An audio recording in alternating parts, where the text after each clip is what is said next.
non-stop vegetarian.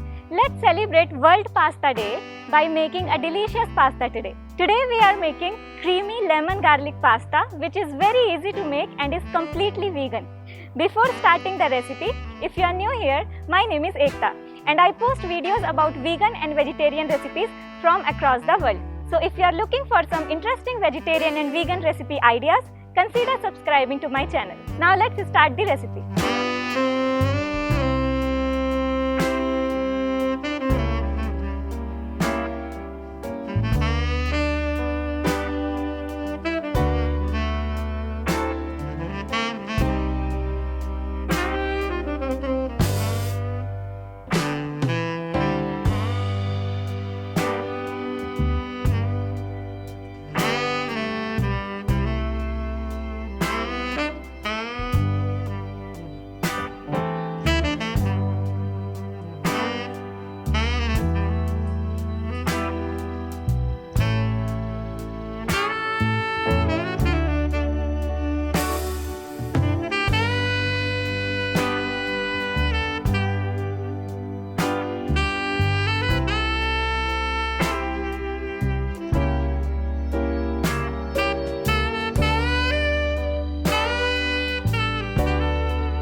Thank you for watching this video.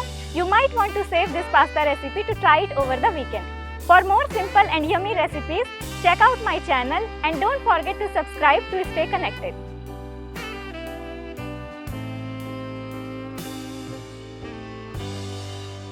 See you all with another recipe. Till then, happy cooking. Bye bye.